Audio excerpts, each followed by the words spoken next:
Our exhortation this morning comes from Ephesians 4, 26 and 27. Be angry and do not sin. Do not let the sun go down on your anger, and give no opportunity to the devil.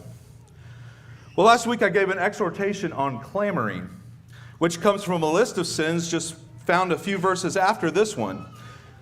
Let all bitterness and wrath and anger and clamor and slander be put away from you, along with all malice. Well, this seems to pose a problem, right?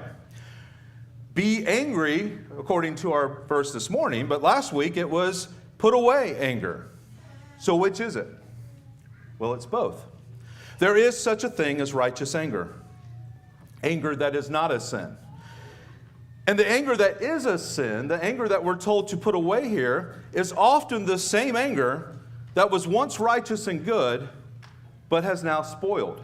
It has festered and turned into wickedness.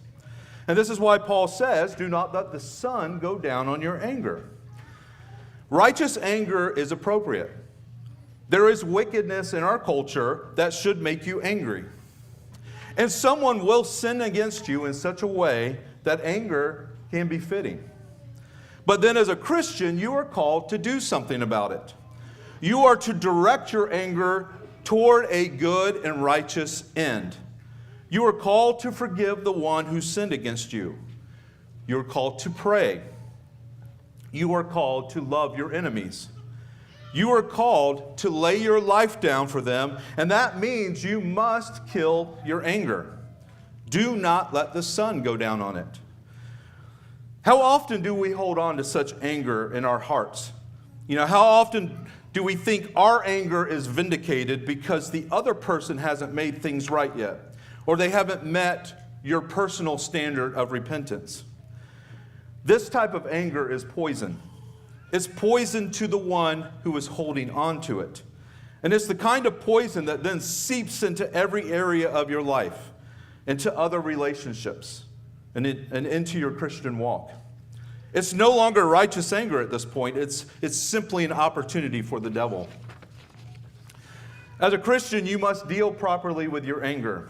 You must direct it into actions that allow you to display the fruits of the Spirit: love, joy, peace, patience, kindness, goodness, faithfulness, gentleness, self-control.